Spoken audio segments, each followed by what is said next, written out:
Assalamu alaikum guys. So today is the third day of our Honda Levo 110cc review. আজকে আমরা কথা বলবো যে ট্যাঙ্কের যে ঢাকনাটা আছে এটা নিয়ে। তো ট্যাঙ্কের ঢাকনাটা মোটামুটি ভালোই করছে, কিন্তু একটা জিনিস হচ্ছে খুবই বিরক্তিকর, যেটা যদি আমরা খুলি পুরোটা হাতে চলে আসে। এটা যদি এইভাবে এখানে কোনো একটা মানে থাকতো, এইভাবে থাকতো, তাহলে জিনিসটা খুবই সুবিধা হতো। হাতে না এসে আমরা মনে করেন পাম্পে যে তেল লোড করলাম, এরপরে যে আমরা যে টাকাটা দিব, আমরা এক হাত দিয়ে তো আসলে মানিব্যাগ থেকে টাকা বের করা এটা একটু খুবই অসহ্যকর জিনিস, বিরক্তিকর জিনিস। তো এটা যদি এইভাবে লাগা থাকতো তাহলে জিনিসটা খুবই ভালো হতো।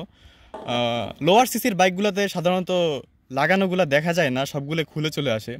তাও যেহেতু জামানা অ্যাডভান্স হইতেছে, লোয়ার সিটির বাইকগুলোর দিকেও কোম্পানির একটু ফোকাস করা উচিত, যে রাইডারের যাতে সব দিক দিয়ে সুবিধা হয়, কখনো যাতে রাইডার তাদের বাইকে বিরক্ত না হয়। সো আল্লাহ হাফেজ guys, wait for the next video. আসসালামু আলাইকুম।